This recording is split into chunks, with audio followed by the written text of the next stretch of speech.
Nama saya Putu Tiara Widiastini, NIM 2015101036. Di sini saya akan mempresentasikan tugas yang sudah saya buat dengan judul menanggapi agama Hindu dalam konsep ketuhanan. Topik yang akan saya bahas di sini yaitu menjelaskan bagaimana konsep ketuhanan. Yang kedua, ada menjelaskan macam-macam konsep ketuhanan, dan yang terakhir ada konsep ketuhanan, monoteisme dan politeisme dalam agama Hindu. Yang pertama, menjelaskan tentang konsep ketuhanan. Di Indonesia terkenal dengan berbagai macam ras, agama, suku, budaya. Berbicara mengenai agama, di Indonesia terkenal dengan berbagai macam agamanya. Yang pertama, agama Islam, agama Buddha, ada agama Katolik, ada agama Protestan, dan ada Konghucu. Di sini saya akan membahas keberagaman agama Hindu yang dilihat dari konsep ketuhanannya. Keberagaman agama Hindu dilihat dari bagaimana konsep ketuhanan dari agama tersebut. Konsep ketuhanan dapat diartikan sebagai sebuah pemikiran dan pemahaman seseorang terhadap Tuhan. Bagaimana seseorang memahami pemikiran mereka sehingga mengerti akan Tuhan. Konsep ketuhanan terdiri dari dinamisme, animisme, politeisme, henoteisme, monoteisme, deisme, panteisme, teisme, naturalisme, ateisme, dan agnostisisme. Lalu di sini saya akan menjelaskan apa saja macam-macam dari konsep ketuhanan tersebut. Yang pertama ada dinamisme. Dinamisme yaitu kepercayaan kita terhadap benda yang memiliki kekuatan sakti, gaib, dan bersifat gaib. Lalu yang kedua ada animisme. Animisme di mana kepercayaan terhadap roh pada setiap benda yang diyakini memiliki roh yang bisa dipuja. Lalu yang ketiga ada politeisme, di mana percaya dengan adanya Tuhan yang lebih dari satu atau menyembah banyak dewa. Dan yang keempat ada henoteisme, di mana mengakui adanya Tuhan lain namun hanya percaya dengan satu Tuhan yang memiliki kekuatan tertinggi. Yang kelima ada monoteisme, percaya secara utuh bahwa Tuhan itu hanya satu, tidak ada yang lainnya. Yang keenam ada deisme, Tuhan setelah menciptakan alam semesta beserta isinya, membiarkan saja dan tanpa ada campur tangan Tuhan lagi. Yang ketujuh ada panteisme, percaya bahwa Tuhan itu menyatu dengan alam, namun ada bagian-bagiannya. Dan yang kedelapan ada teisme, percaya bahwa setelah alam diciptakan oleh Tuhan, alam masih memerlukan Tuhan. Dan teisme juga percaya bahwa Tuhan itu dekat dengan kita. Lalu yang kesembilan ada naturalisme, di mana percaya dengan adanya kekuatan alam dan tidak mengakui kekuatan lainnya. Yang ke-10 ada ateisme, tidak mengakui adanya Tuhan. Dan yang ke-11 ada agnostisisme, di mana sebuah pandangan bahwa mustahil akal manusia dapat mengetahui eksistensi atau keberadaan Tuhan.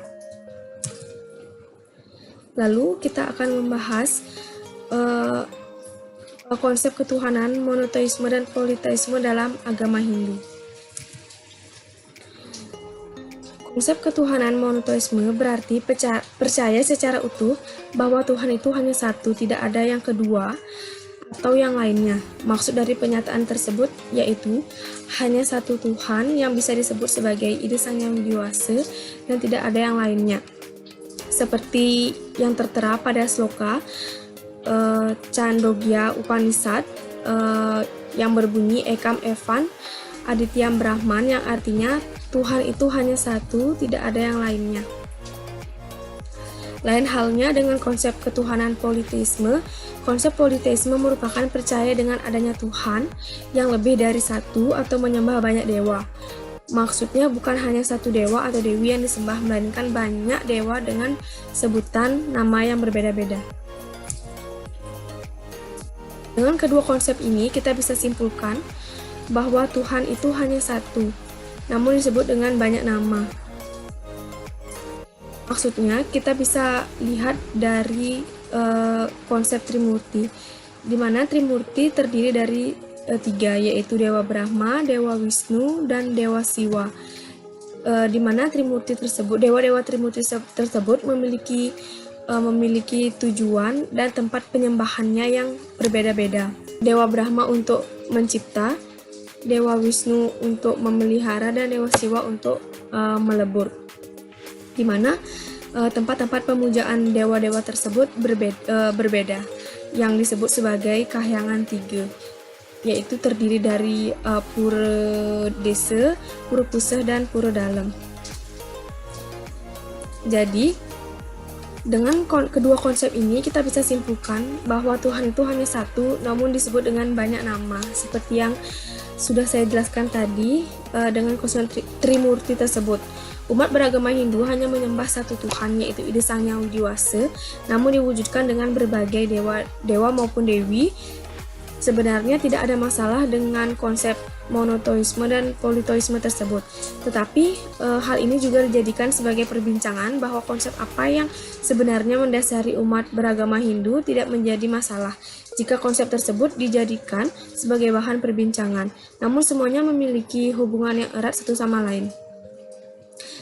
Lalu dengan adanya konsep ketuhanan monoteisme dengan politeisme tersebut mempermudah dalam penyembahan Tuhan atau Ida Sang Hyang Widiwasa karena dapat diimplementasikan dengan berbagai nama dan lebih memperjelas maksud dan tujuan dari penyembahan itu sendiri.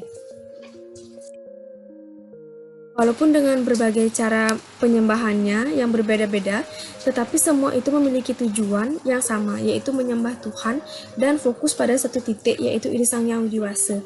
Dari pendapat di atas dapat disimpulkan bahwa konsep ketuhanan monoteisme dan politeisme sama-sama memiliki peran penting di dalam suatu keyakinan, dan makna dari konsep tersebut saja yang berbeda. Tetapi tujuan dari konsep tersebut yaitu sama-sama menyembah Tuhan atau Ida Sang Hyang Widiwasa, tetapi diimplementasikan dengan banyak nama. Sekian dari presentasi saya, terima kasih.